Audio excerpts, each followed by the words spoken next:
Hello, नमस्कार।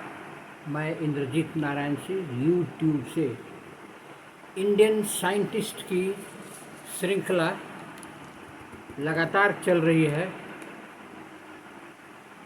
आज के साइंटिस्ट हैं नम्बी नारायणन। नम्बी नारायण का जन्म 12 दिसंबर 1941 को हुआ था। नम्बी नारायण के बारे में कुछ कंट्रोवर्सी स्टेटमेंट आए थे, लेकिन वे पूरे तरह से इनोसेंट थे। इनका जन्म तमिलनाडु में हुआ था। इनको देश का रियल हीरो कहा जाता है। ये स्पेस इंजीनियर थे। नम्बी नारायण एक महान इसरो के वैज्ञानिक थे। रॉकेट प्रक्षेपण में क्रायोजेनिक इंजन और लिक्विड फ्यूल की आवश्यकता होती है, जिसे भारत अमेरिका और फ्रांस से खरीदता था। इसमें भारत को अरबों डॉलर खर्च करने पड़ते थे। नम्बी नारायण ने भारतीय टेक्नोलॉजी का प्रयोग करते हुए क्रायोजेनिक इंजन और लिक्विड फ्यूल बनाने का दावा किया। इसके लिए कुछ उपकरण रूस से खरीदना था। अमेरिका और फ्रांस के दबाव में आकर रूस ने भारत को जो उपकरण की आवश्यकता थी देने से मना कर दिया। पुनः भारत के ने अमेरिका से क्रायोजेनिक खरीदने के लिए बाध्य होना पड़ा। दूसरी ओर अमेरिका का जासूसी संस्था CIA, अमेरिका के राष्ट्रपति जॉर्ज W. बुश के निर्देश पर एक झूठी जासूसी कांड में नम्बी नारायण को फंसा दिया गया। उन्हें 90 दिन जेल की सलाखों में बंद कर दिया गया। नम्बी नारायण नासा के फेलोशिप के वैज्ञानिक थे। CIA ने केरल के कम्युनिस्ट सरकार के कुछ मंत्रियों के सहयोग से करोड़ों रुपए की लेन देन के बाद इन मंत्रियों ने पुलिस विभाग के एक IPS अधिकारी मैथ्यू के सहयोग से एक साजिश रचा। मालदीव की महिला रशीदा मरियम से एक झूठी कहानी गढ़ी गई।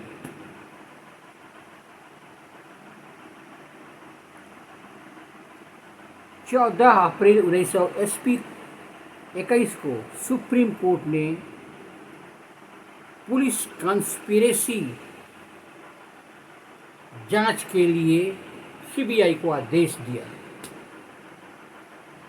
मरियम ने कहा कि नम्बी नारायण क्रायोजेनिक इंजन और उसके फ्यूल बनाने का संपूर्ण प्रोजेक्ट पाकिस्तान तथा अन्य विदेशी देशों के बेचना चाहते हैं, और मरियम ने बताया कि मैं उनका एजेंट हूँ। मैथ्यू पुलिस अधिकारी और 2 अन्य पुलिस अधिकारी आपस में मिलकर एक झूठा रिपोर्ट बनाया, जिसमें प्रोजेक्ट बेचने के एवज में IPC इंडियन पिनल कोड के अनुसार उन्हें 50 दिनों तक जेल भेज दिया गया। नम्बी नारायण निर्दोष थे, लेकिन फिर भी उन्हें जेल जाना पड़ा। इस केस को 1994 में सीबीआई ने अपने हाथ में लिया। गद्दार आईपीएस ऑफिसर मैथ्यू को बाद में केरला सरकार ने डीजीपी बना दिया। सीबीआई ने ईमानदारी से 2 वर्ष तक जांच किया, नंबी नारायण को पूर्णतः निर्दोष पाया। सीबीआई के सही रिपोर्ट के बाद गलत ढंग से जेल में रखने और नौकरी में बिना कारण से बर्खास्त करने पर कंपेंसेशन मांगा। केरला हाई कोर्ट ने इसे रिजेक्ट कर दिया। इसके बाद नंबी नारायण सुप्रीम कोर्ट चले गए, केस दर्ज किया। सुप्रीम कोर्ट ने डीके जैन की अध्यक्षता में, रिटायर्ड जज की अध्यक्षता में एक जांच आयोग बैठाया और जांच करवाया, तो नंबी नारायण निर्दोष पाए गए। उधर केरला सरकार ने सीबीआई की रिपोर्ट को गलत बताया, जिसे सुप्रीम कोर्ट ने सीबीआई को रिपोर्ट को सही माना और डीके जैन को रिपोर्ट को सही माना। 15 वर्ष तक नंबी नारायण का प्रोजेक्ट पड़ा रहा। 15 वर्ष के बाद क्रायोजेनिक इंजन और उसका लिक्विड फ्यूल इसरो के वैज्ञानिकों ने इन्हीं के प्रोजेक्ट पर बनाया। अब तक 15 वर्ष लेट हो चुका था। नंबी नारायण 22 वर्ष तक केस लड़ते रहे। 74 वर्ष की उम्र में 14 सितंबर 1980 में सुप्रीम कोर्ट के 3 जज दीपक मिश्रा, डीवाई चंद्रचूड़ और एक अन्य सुप्रीम कोर्ट के जज ने नंबी नारायण के केस को rare of the rarest case माना। एक ईमानदार साइंटिस्ट को फंसाना दुर्भाग्यपूर्ण माना गया।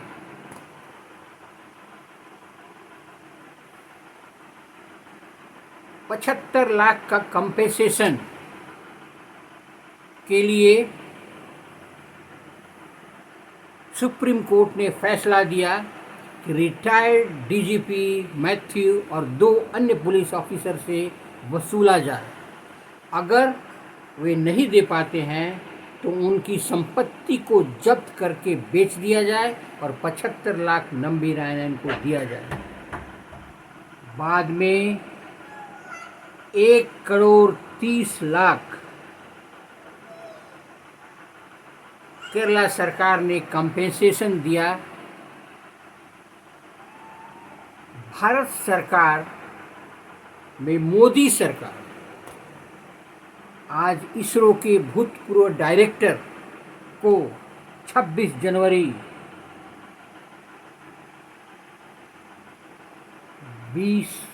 2019 को पद्म विभूषण से अलंकृत किया।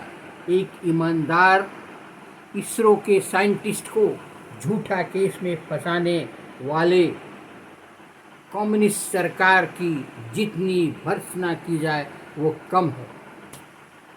इसलिए नंबी नारायण को भारत का रियल हीरो बताया गया।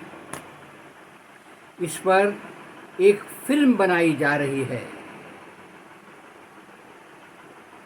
और फिल्म का नाम मैं बता रहा हूँ। फिल्म का नाम है rocketry the Nambi effect, biographical drama. इसके डायरेक्टर हैं माधवन। written by Madhavan. इस फिल्म की शूटिंग कई देशों में हुई। जॉर्जिया, रसिया, साइबेरिया, फ्रांस। 1 जुलाई 2022 को ये फिल्म रिलीज होगी।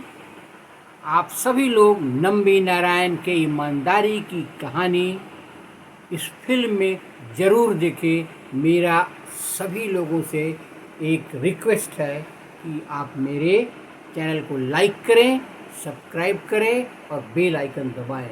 धन्यवाद।